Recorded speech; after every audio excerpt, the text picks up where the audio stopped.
Bienvenido. Yo estoy aquí junto a mis amigos que me acompañan de diferentes países para estudiar un capítulo más del libro de Apocalipsis. Yo estoy aquí con Biblia en mano y ahora dispuesto y listo para que Dios pueda colocar esta palabra en mi corazón y también en el tuyo. Un grande abrazo para ti, un gran cariño a aquellas personas que se reúnen cada semana para estudiar la Biblia. Hay incluso iglesias que se abren cada semana para poder estudiar Apocalipsis. Recibimos sus mensajes con tanto cariño, aquellas historias lindas también de que estás participando de una iglesia y de este estudio nos llena de tanta alegría y de tanta emoción. Gracias por participar de Biblia Fácil y junto a mis amigos que vinieron aquí de diferentes países y están representando a Sudamérica, hoy comenzaremos un estudio más de Apocalipsis. Ya que tenemos la Biblia en la mano, queremos que Dios pueda colocarla en nuestro corazón y nos haga hacedores y no solamente oidores. Vamos a orar. Querido Dios, gracias porque hoy tenemos libertad de poder abrir tu palabra, de poder reflexionar, de poder meditar, de poder escuchar, pero no solo para aprender, sino también para vivir de acuerdo al mensaje que tienes para nosotros. Bendice a aquella persona que está viendo este programa a través de YouTube, a través del Facebook, a través de la TV Nuevo Tiempo, de cualquier medio de comunicación.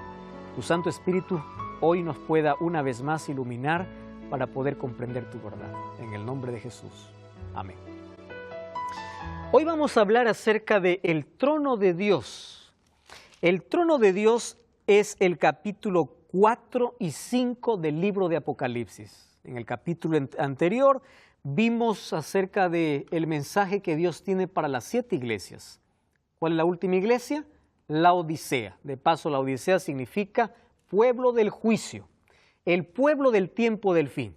Es una iglesia autosuficiente, ¿verdad? Hoy vemos que la autosuficiencia ha tomado parte no solamente del mundo o de las personas que no conocen a Dios. Conozco tantos cristianos autosuficientes, personas que se creen tan llenas de conocimiento por títulos, por grados, pero son vacíos. Dios está fuera de los planes, fuera de los proyectos, fuera de la vida. Y Dios dice, arrepiéntete. Yo estoy tocando la puerta del corazón. Es momento de poder revisar nuestra vida y ver de qué estamos llenos. Puede estar el bolsillo lleno de dinero, pero el vacío lleno, o el corazón vacío por falta de Dios. La iglesia de la Odisea es una iglesia carente, pero lo peor es que se engaña porque dice que es rica, pero es miserable. Piensa que está bien, pero en el fondo está mal. Lo mismo de decir personas cuando dicen yo creo en Dios, pero no tienen compromiso con Él. Personas que dicen creer en todo, creen en la Biblia, creen en Dios, pero nunca tienen una relación con Él. Es decir, la iglesia del tiempo del fin tiene un grave peligro. O es la indiferencia o es la falta de compromiso. Ahora, después que Dios muestra a Juan de que Él está caminando allí entre las 7 iglesias, ¿recuerdan la visión? Él conoce a cada iglesia, conoce su necesidad, es por eso que cada uno le dice, yo te conozco, yo sé quién eres, yo sé qué te falta, yo me presento así de esta manera porque sé cuál es tu necesidad. Dios nos conoce de manera individual. Y eso es lo lindo, ¿verdad? No pasamos por desapercibidos ante Dios. Dios no ve un grupo de personas, Dios ve cada corazón, cada intención. A una iglesia le decía, yo conozco las intenciones de tu corazón y de tus riñones, haciendo referencia a las emociones y al intelecto. Ahora, vamos a cambiar de escenario, porque ahora de la tierra pasamos al cielo. Y es la visión que hoy Juan nos va a compartir, el trono de Dios. El planeta es gobernado por Dios, no está entregado al caos. Hay muchas personas que piensan que Dios se olvidó de este planeta, que nadie está al control de este planeta. Y ellos dicen, si Dios estuviese al control de la humanidad, ¿por qué existe tanto desastre, verdad? ¿Por qué hay tanto dolor? ¿Por qué sufrimiento? ¿Por qué hay terremotos? ¿Por qué hay guerras? ¿Dónde está Dios para que pueda controlar todo este asunto? Entonces, hay una lucha aquí en este mundo entre 2 fuerzas, la de Dios y la del enemigo. Los dos buscan ser adorados, pero el deseo del diablo es desfigurar el carácter de Dios. El carácter de Dios es amor. Entonces el diablo provoca calamidades para luego culpar a Dios. La gente cuando culpa a Dios por cada desgracia, el diablo celebra, porque de esa manera, ¿qué cosa consigue el diablo? Desfigurar el carácter de Dios, hacer ver que Dios es cruel, es malo o que Dios perdió el control de la humanidad. Ahora, Dios está al control, pero la pregunta es, ¿cómo va a estar al control si hay tanto sufrimiento y de gente inocente, de gente buena? Ustedes ya vieron la injusticia, gente buena que sufre, gente mala que parece que les va bien en la vida. Entonces, ¿cómo podemos responder a esta pregunta del sufrimiento? Todos sabemos que el sufrimiento entró por causa del pecado. En sí, nosotros estábamos condenados a morir. Jesús nos dio esperanza con su muerte. Él nos redimió para poder librarnos de esa condenación. Cuando aceptamos a Cristo, nosotros estamos pasando de muerte a vida. Pero el sufrimiento es una realidad en este mundo. Jesús nos prometió que en este planeta vamos nosotros a vivir felices. Y yo les voy a decir aquí 5 razones por las cuales Dios permite el sufrimiento. Ustedes deben entender la diferencia entre causar y permitir. Causar es provocar. Dios no provoca el sufrimiento. Dios permite el sufrimiento. Pero el sufrimiento es permitido por lo menos por 5 razones. Vamos a comprender de manera breve. Primero, en medio del dolor nosotros sabemos quiénes somos. Les voy a hacer un ejemplo. Job y su esposa. Job perdió en un día todo. Perdió sus hijos, perdió sus riquezas materiales, perdió sus tierras, perdió todo. En un día. Ahora miren, la esposa de Job también perdió todo porque era una pareja, ¿verdad? Pareja de esposos. Es decir, los dos pasaron por la misma situación, por el mismo dolor. Pero miren la reacción. Job dio gloria a Dios. Y la mujer dijo, maldice a tu Dios y muérete. Miren la diferencia. Los dos pasaban por la misma situación, pero uno en el dolor da gloria a Dios y el otro maldice a Dios. El dolor nos revela cuál es nuestro carácter o a quién tenemos en el corazón. Número 2, con el dolor nosotros nos damos cuenta lo peligroso que es el pecado. Les voy a hacer un ejemplo. ¿Ustedes imaginan cómo sería el mundo sin dolor, sin hospitales, sería un paraíso, ¿verdad? Entonces, nosotros no entenderíamos qué es pecado. ¿Por qué? Porque el pecado no trajo consecuencias. Cuando hay dolor, el dolor nos explica lo peligroso que es el pecado. Sin el dolor, nosotros no explicaríamos cuán peligroso es el pecado. Todo sería de maravilla. Y número 3, el dolor hace que podamos correr a Dios. Hay lecciones que no aprendemos en la vida, menos que no pasemos por un momento doloroso. Entonces, una situación que puede provocar destrucción al ser humano puede resultar en bendición, porque en lugar de destruirnos, nos hace refugiarnos ¿en quién? En Dios. Número 4, el dolor hace que podamos fortalecer nuestra relación con Dios. Eso es lo lindo. Conocí una señora que decía, pastor, nunca oré tanto en mi vida como desde cuando me enteré que tenía cáncer. Nunca oré tanto. El dolor nos hace aferrar a Dios. Y número 5, si en el mundo no existiera dolor, nadie quisiera estar en el cielo. ¿Para qué? ¿Verdad? Yo estoy feliz aquí. Aquí no hay dolor, aquí no hay sufrimiento. ¿Para qué quiero Dios? ¿Para qué necesito del cielo si la tierra es sin dolor?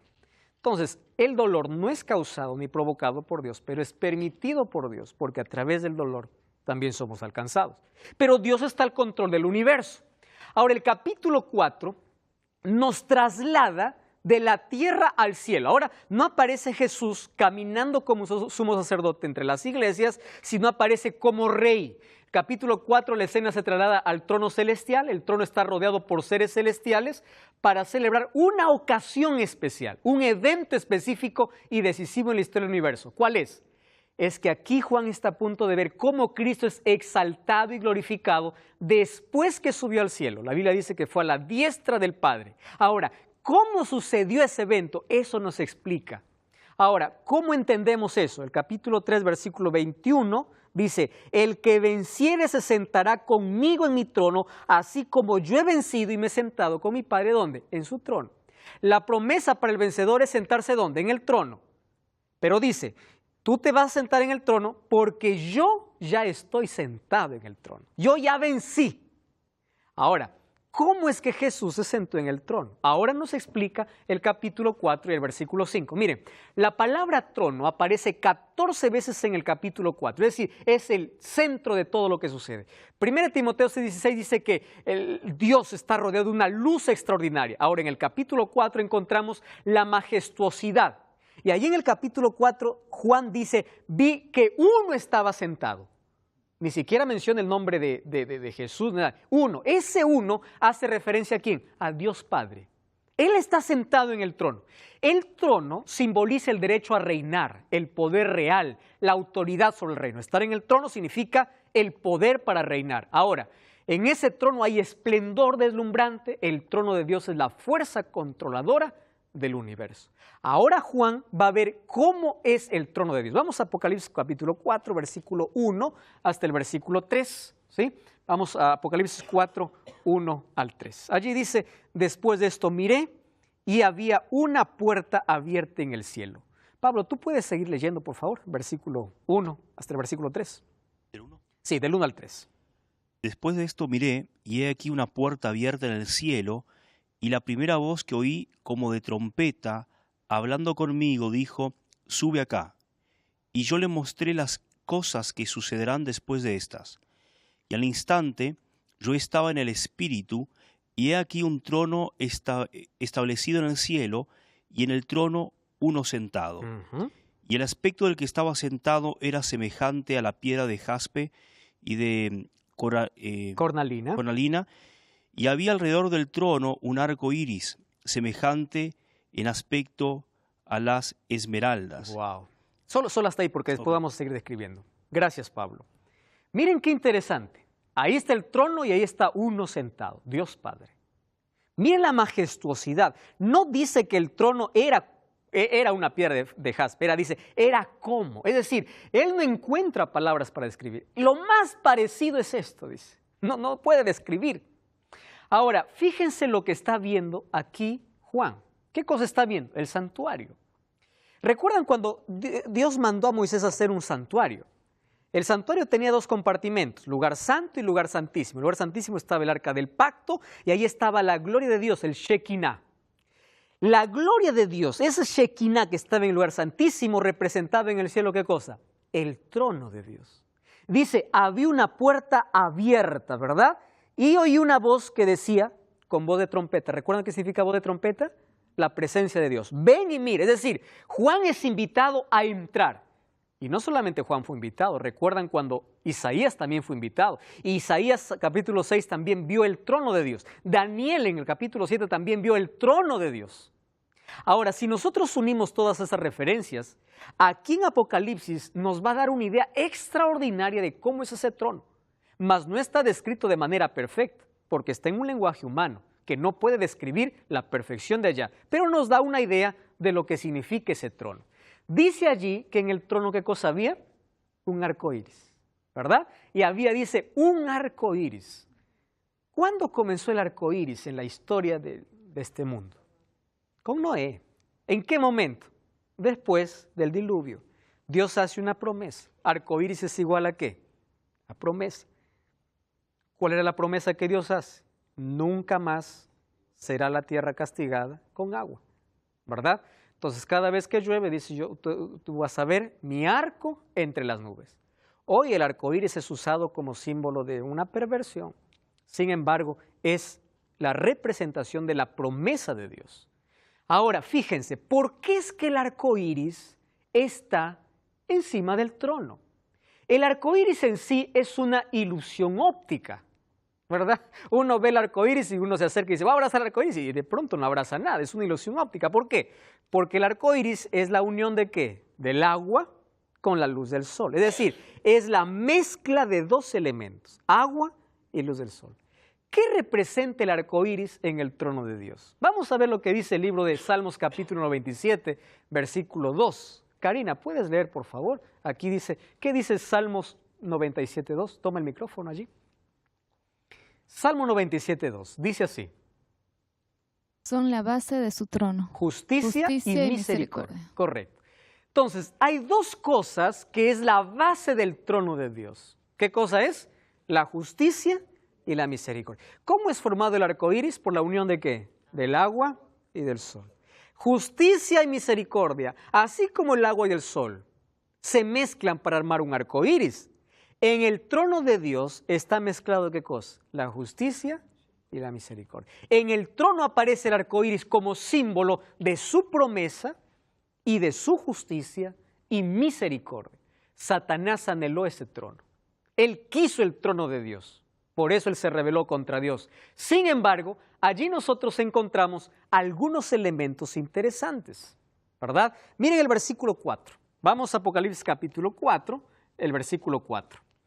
Dice así: alrededor del trono habían 24 tronos. Interesante. Había un trono principal. ¿Y qué más había? 24 más. Y en los tronos vi sentado, ¿a cuánto dice?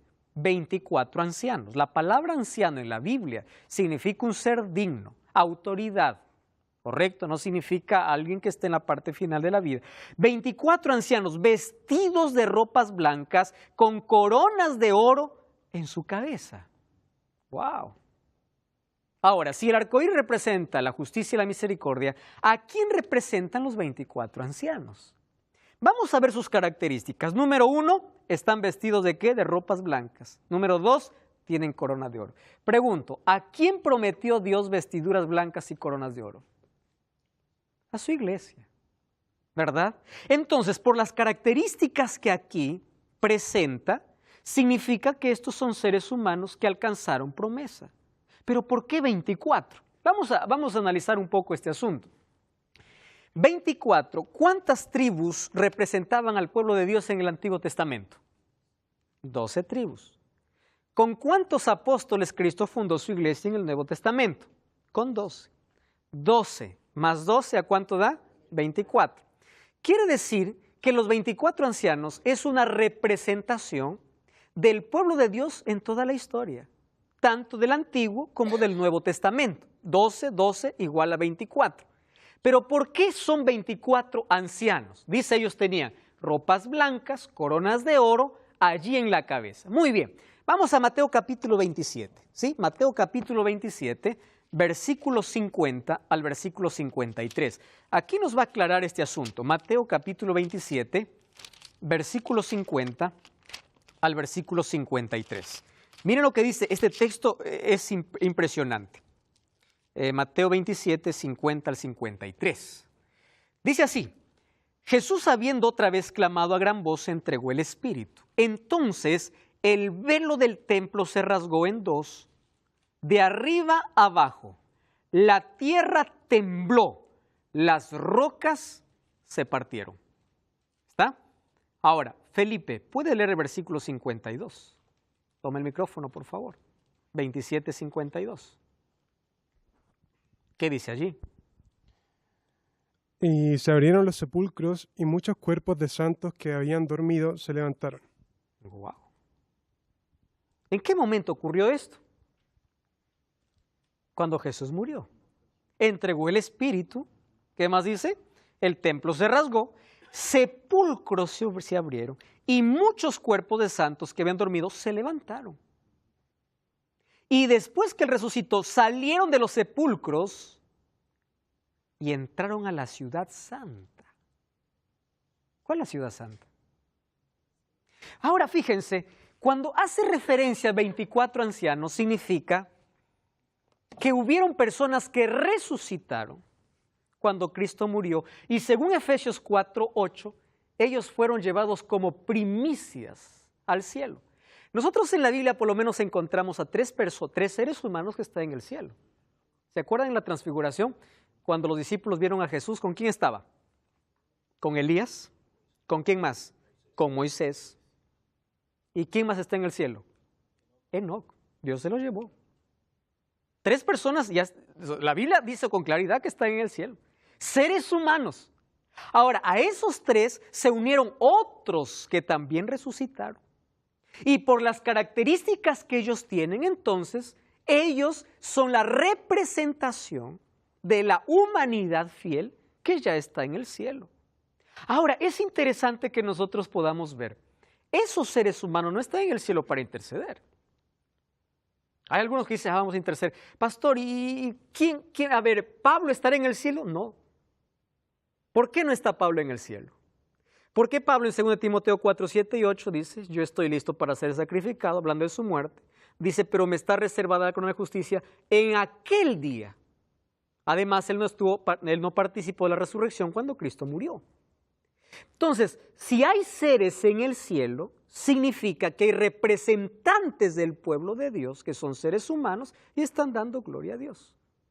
Además, el versículo 6, ¿qué cosa dice? Capítulo 4, versículo 6. Apocalipsis, capítulo 4, versículo 6 dice, también delante del trono había un mar de vidrio semejante a, ¿qué dice? Al cristal, y junto al trono y alrededor del trono había 4 seres vivientes. Estaba lleno de ojos por delante y por atrás. Llenos de ojos. Ahora nos complica el asunto, ¿no? Hay 24 ancianos. ¿Y ahora qué cosa hay? 4 seres vivientes. ¿Saben ustedes que Ezequiel capítulo 10, versículo 14, ya hablaba acerca de estos seres? Recuerdan ustedes que Apocalipsis está escrito en base al Antiguo Testamento, muchos textos de ellos. Miren lo que dice Ezequiel capítulo 10. Vamos a Ezequiel capítulo 10, versículo 14. Miren esta declaración. Dice así, Ezequiel 10, 14, a las ruedas, oyéndolo yo, se le gritaba rueda. Cada uno tenía 4 caras.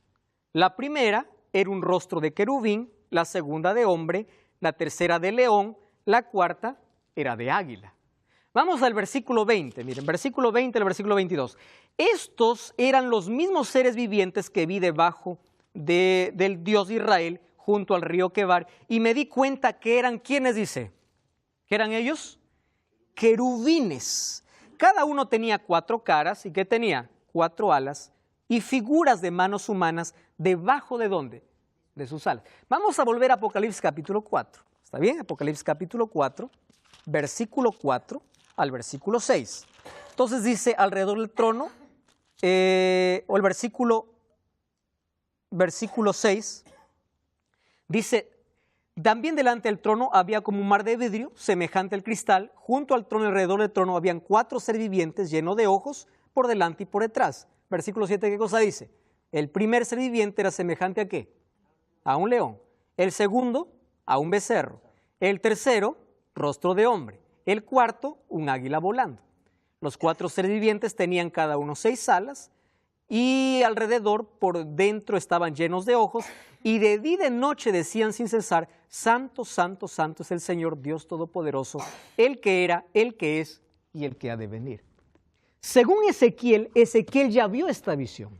¿Cómo lo llama esto a Ezequiel? Querubines. Ahora, es interesante las características que tienen estos seres. 6 alas y lleno de ojos. 6 alas significa rapidez de movimiento y ojos significa inteligencia. Ahora fíjense una cosa. Esto puede representar a un orden exaltado de ángeles involucrados en servir a Dios y conducir a los ejércitos celestiales en la adoración y la alabanza a Dios. Porque allí dice que todos ellos decían, santo, santo, santo. Además, las características de estos seres vivientes son las características que se dan a los ángeles.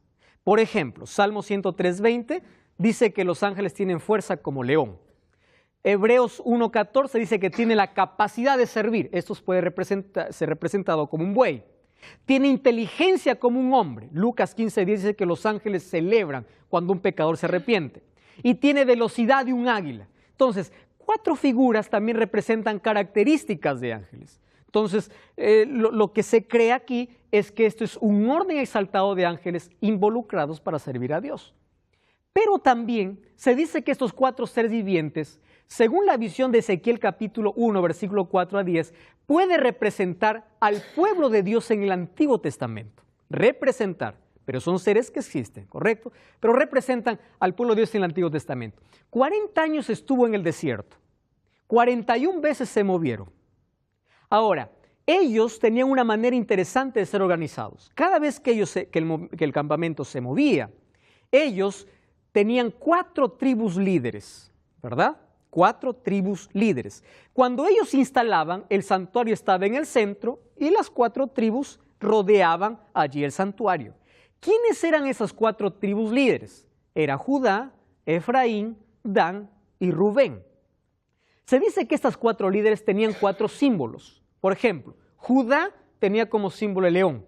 La Biblia menciona al león de la tribu de Judá, ¿verdad? El símbolo de Judá era el león, de Efraín era el buey, de Dan era el águila y de Rubén era un rostro humano.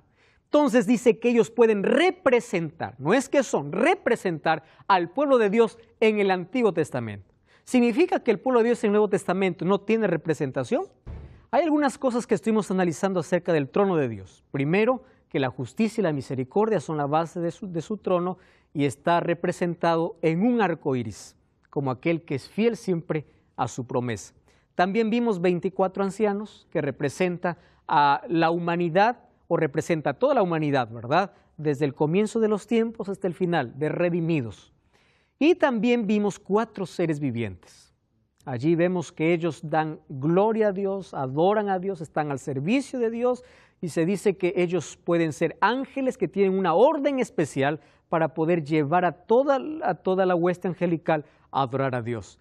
Y también estos 4 seres representan al pueblo de Dios en el Antiguo Testamento, representado por las 4 tribus líderes. Esas 4 tribus eran Judá, Efraín, Dan y Rubén, que eran el símbolo que ellos tenían allí en sus banderas. Ahora, ¿cómo representan esos 4 seres vivientes al Nuevo Testamento? ¿Verdad? A la iglesia primitiva. Entonces, un análisis extraordinario se hizo de que Cristo en el Nuevo Testamento, en los Evangelios, es visto de 4 maneras diferentes su ministerio. Por ejemplo, el libro de Mateo hace énfasis en Jesús como rey. La mayor parte de sus enseñanzas, por ejemplo, Mateo 25:34, dice, entonces el rey dirá, haciendo referencia ¿a quién? A Cristo. También allí en Mateo 27:37, cuando Jesús murió, allí el Evangelio de Mateo dice que le pusieron sobre su cabeza la acusación contra él que decía, este es Jesús, ¿quién? Dice, el rey de los judíos, haciendo énfasis a Cristo como rey.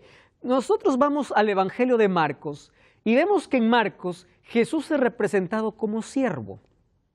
Gran parte de los textos de Marcos representa como siervo. Allí vemos, si alguno desea ser el primero, será el último y el servidor de todos. Eso dice Marcos capítulo 9, versículo 35. Marcos 10:44 dice, quien desea ser el primero será siervo de todos. Y también dice, el Hijo del Hombre no vino para ser servido, dice, ¿no? Sino vino para servir. Mientras que Mateo representa a Cristo como el rey, Marcos lo representa como ¿qué? Como un siervo. Ahora, el libro de Lucas presenta a Cristo como hijo de hombre. Allí Lucas 4:1 y 2 dice, después de haber ayunado, tuvo hambre. Necesidad humana. Lucas 9:56, porque el Hijo del Hombre no ha venido para destruir las almas de los hombres, sino para salvarlas. Mateo presenta como rey, Marcos presenta como siervo, Lucas presenta como hombre, como el Hijo del Hombre, ¿verdad? Ahora, el libro de Juan presenta a Jesús como Dios, desde el comienzo, ¿verdad? En el principio era el Verbo, y el Verbo estaba con Dios, y el Verbo era Dios, y por Él fueron hechas todas las cosas. ¿Quién era ese Verbo? ¿De quién estaba hablando? Estaba hablando de Jesús. Mateo presenta como rey, Marcos como siervo, Lucas presenta como hijo de hombre, y Juan lo presenta como Dios. Ahora, Juan 1 y 2, en el principio estaba el Verbo, y Juan 10:30 dice, yo y el Padre somos uno. Quiere decir, yo también soy Dios, está diciendo Jesús. Ahora, ustedes recuerdan, estos 4 seres vivientes, ¿qué rostros tenían? Rostros de águila, rostros de hombre, rostros de buey o de ciervo y un rostro de águila, ¿verdad? Entonces, esto también puede representar el ministerio de Cristo en estos 4 seres vivientes. Y después, ¿qué más dice? Miren, Apocalipsis capítulo 4, allí vamos al versículo 7 o el versículo 10, 9. Cada vez que estos seres vivientes dan gloria y honra y acción de gracias al que está sentado en el trono y al que vive por los siglos de los siglos, los 24 ancianos se postran.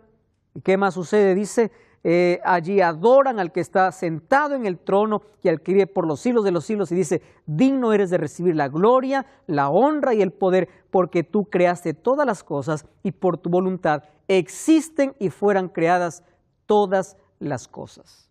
Ahora, en ese contexto, vamos a retroceder un poco, y allí dice el versículo 6, o el versículo 5, del trono salían relámpagos, truenos y voces. ¿Qué más dice? Y delante del trono ardían 7 lámparas de fuego, que son los 7 espíritus de Dios. Ya vimos a qué representan los 7 espíritus de Dios, ¿verdad? Al Espíritu Santo en su plenitud. 7 espíritus. Ahora fíjense, es interesante algunas cosas que suceden aquí en el trono. Primero hay relámpagos y truenos. Cada vez que la Biblia aparece que relámpago y trueno es porque va a mostrar que Dios va a aparecer. En el libro de Éxodo capítulo 19, versículo 16, la aparición de Dios para el pueblo de Israel fue a través de relámpagos y truenos. Dice que delante de él habían 7 antorchas de fuego explicadas como 7 espíritus de Dios, es decir, la actividad y la obra del Espíritu Santo en su plenitud. Cuando hace referencia al mar de vidrio, esa luz multicolor trascendente representa la majestad de Dios. Versículo 9 al 11, hay una escena de adoración donde los 24 ancianos y los 4 seres vivientes arrojan sus coronas y le dicen, tú eres digno. Ahora, la esencia de la adoración se debe a 2 cosas. Miren, versículo 11 dice, tú eres digno de recibir la honra, la gloria y el poder, porque tú creaste, ¿qué cosa dice? Todas las cosas. Vamos al capítulo 5, versículo 9. Encontramos la otra razón por la cual se adora. Dice así, cantaban un cántico nuevo diciendo, digno eres de tomar el libro, digno de abrir sus sellos, porque tú fuiste inmolado y con tu sangre nos has redimido para Dios de todo linaje, lengua, pueblo y nación, y nos hiciste sacerdotes para nuestro Dios, o un reino de sacerdotes, y reinaremos sobre la tierra. Entonces, Jesús recibe adoración por 2 razones. Primero, por ser el creador, o por el acto de la creación, y el segundo, por el acto de la redención. ¿Qué significa eso? El mismo Dios que creó este mundo tiene poder para restaurarlo y poder proveer salvación para todos los perdidos. Ahora, en esa liturgia de adoración, nosotros tenemos que parar para pensar. Miren, todo el cielo adora a Dios. Todo el cielo.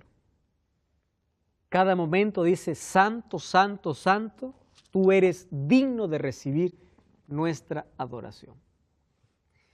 El libro de Apocalipsis nos presenta como uno de los temas principales, el tema principal es el regreso de Cristo, pero uno de los temas principales también que acompaña el regreso de Cristo es el grande conflicto que está aquí en la tierra. ¿Y cuál es el conflicto que ocurre aquí en la tierra? La discusión entre los 2 poderes, poder de Dios y poder del diablo, es la lucha por una sola cosa, por la adoración. Si ustedes se dan cuenta, las cosas que hacemos en esta vida no tienen que ver con nuestros caprichos y gustos, tienen que ver a quién adoramos. Existen personas que se adoran a sí mismos. Existen personas que adoran abiertamente a Satanás. Existen personas que adoran a Dios. Y por eso son capaces de sacrificar muchas cosas por adorar a Dios. Pero existen personas que dicen, yo no adoro a nadie, ¿verdad? Pero crean sus propios dioses.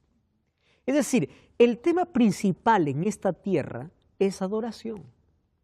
Alguien me pregunta y dice, pastor, ¿qué tiene que ver que yo obedezca o no obedezca una parte de la Biblia? Es simple, le digo. Demuestras a quién adoras. Porque el asunto es adoración. Miren, el diablo siempre quiso ser adorado. El libro de Isaías capítulo 14 habla de que en el cielo él anheló el trono de Dios. Quiso el trono de Dios. ¿Por qué quería el trono de Dios? Porque quería ser adorado. Él quiere ser adorado. Cuando Jesús estuvo aquí en la tierra, ¿recuerdan lo que le dijo Satanás a Jesús? Cuando en la última tentación le llevó allí a la parte más alta y le dice, mira todo este mundo, le dice. Tú no necesitas ir a la cruz. ¿Para qué vas a sufrir? Adórame, ¿correcto? Adórame, yo te doy todo. ¿En qué momento se hizo dueño el diablo de este mundo? El momento que el ser humano le cedió autoridad, porque Dios regaló este planeta al ser humano para que lo pueda administrar. Pero el ser humano regaló o cedió esa autoridad. Y ahora Jesús dice incluso que Satanás es el príncipe de este mundo, porque el ser humano cedió esa autoridad. Pero más allá de eso, vamos a pensar en lo siguiente. Miren, en este mundo existe tanta filosofía humana. El humanismo, por ejemplo. El ser humano no necesita de nadie, porque dentro de sí tiene una fuerza. Él puede solo, él no necesita ni siquiera de Dios. Los seres humanos nos creemos dioses, mucho más en este siglo de tanta tecnología y de tanta información. El ser humano se cree Dios, por eso se independiza de Dios. En el año de 1859 apareció un libro que remeció prácticamente las raíces de todo el mundo que creía en Dios. En ese año aparece el libro que lleva por título El origen de las especies, creado por quién o escrito por quién, por Charles Darwin, dando origen a una nueva etapa en la vida en el mundo. Aquellos que ya querían sacar a Dios de la historia, ahora tenían un fundamento para decir, nosotros no necesitamos de Dios porque ni siquiera Dios existe. Es decir, todo este mundo fue creado, o el ser humano vino porque sus antepasados fueron primero renacuajos, luego fueron, orangutanes, y luego se hizo un ser humano. O sea, quitamos a Dios de todo, sacamos a Dios de la historia. Algunas universidades prohíben religión o la Biblia porque quieren sacar a Dios de la educación. Es decir, el ser humano, usado por el diablo, siempre ha querido tratar o ha tratado de sacar a Dios de todo. Lo ha sacado de su vida, lo ha sacado de sus escuelas, lo ha sacado de la historia, creyendo en la evolución. La evolución, ¿qué cosa te lleva a pensar? De que Dios no existe. Y si Dios no existe, tú no tienes ni origen ni propósito en la vida. ¿Desde qué momento el ser humano cayó en un vacío existencial? Desde el momento que creyó que no necesitaba a Dios en su vida. Desde el momento que sacó a Dios de su historia. Desde el momento que creyó en la evolución. Desde el momento que creyó de que este mundo es gobernado por la nada. O que yo puedo ser el autor de todo. Yo no necesito de Dios para vivir. Todo lo que el ser humano haga tiene que ver a quién adora. La adoración es el punto principal aquí en el capítulo 4, el capítulo 5 del libro de Apocalipsis.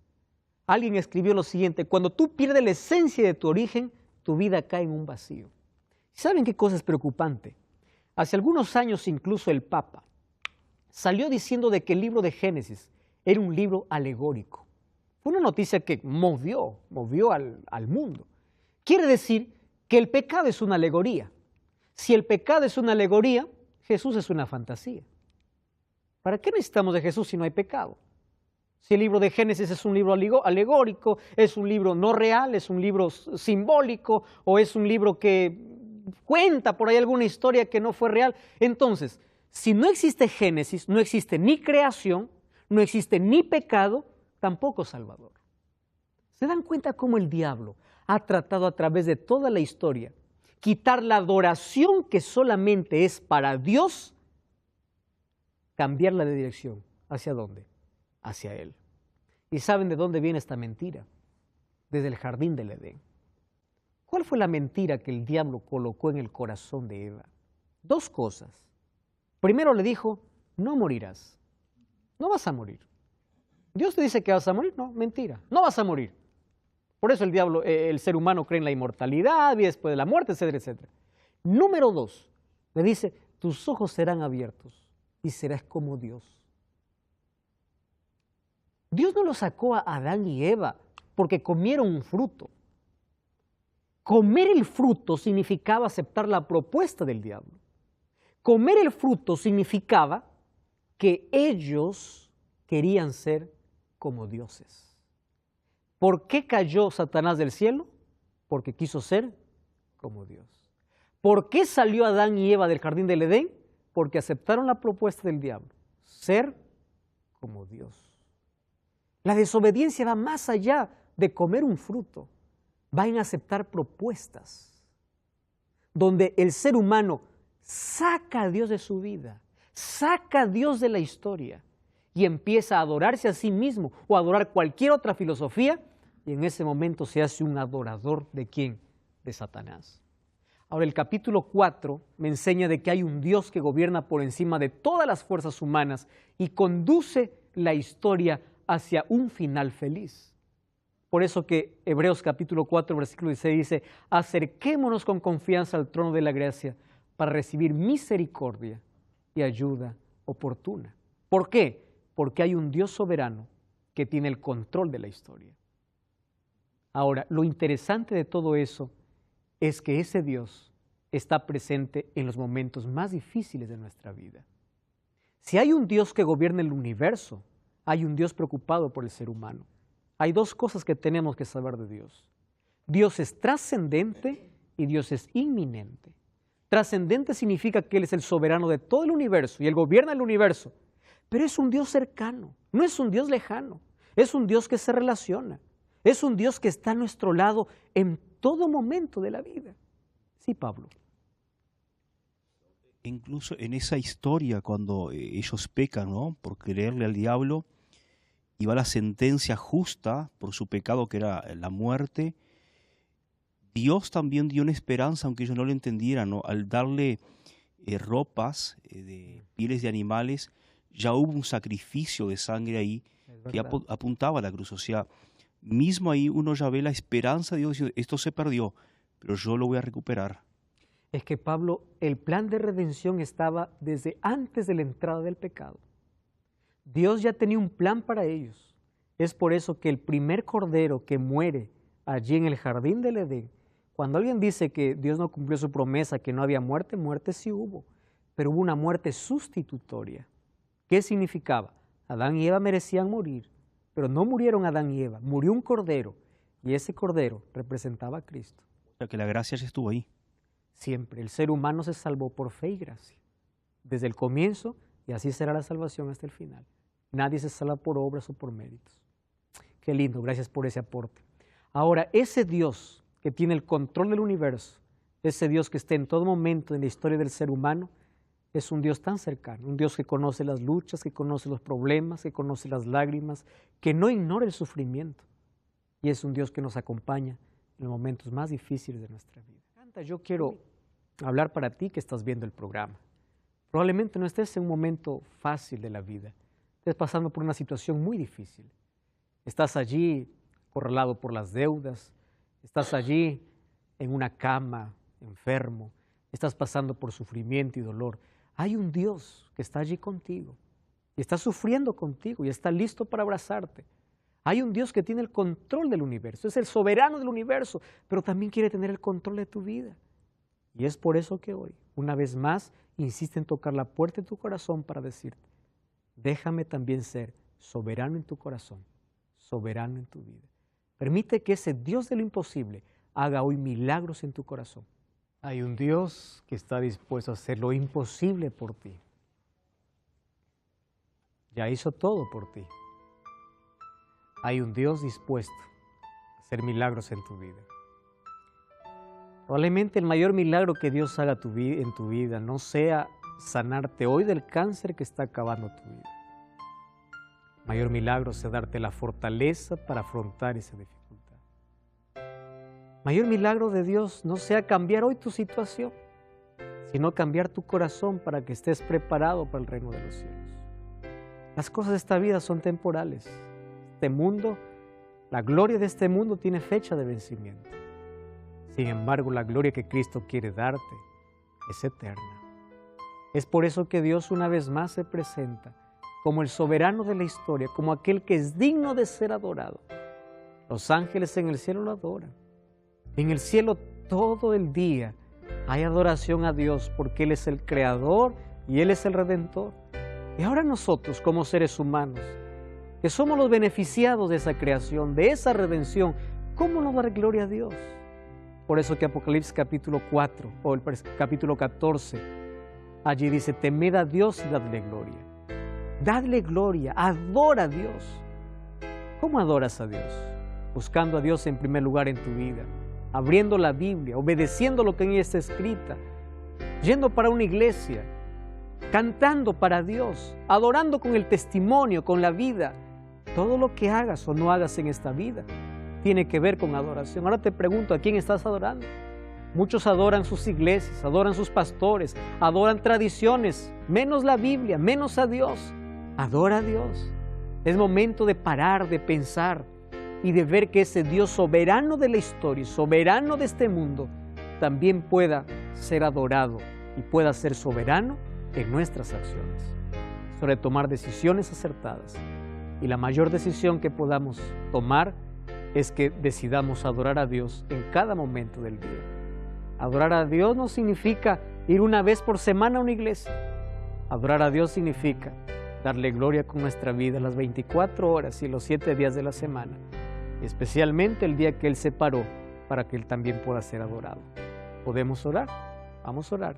Querido Dios, gracias porque a través de tu palabra nos muestras que tú estás al control del universo. Y hoy estás aquí para poder también ser el gobernante de nuestra vida. Abrimos nuestro corazón, te entregamos nuestra vida, aceptamos a Jesús como nuestro Salvador, como nuestro Señor, y queremos darte gloria con nuestras acciones, con nuestra vida, con todo lo que hagamos. Vamos a sacrificar incluso algunas cosas que nos gustan, porque no queremos adorarnos a nosotros, sino adorarte a ti, y que nuestra adoración esté basada en tu palabra, no en tradiciones, no en dogmas, no en costumbres, sino en lo que dice tu palabra para nuestra vida. Toma nuestro corazón, en el nombre de Jesús. Amén.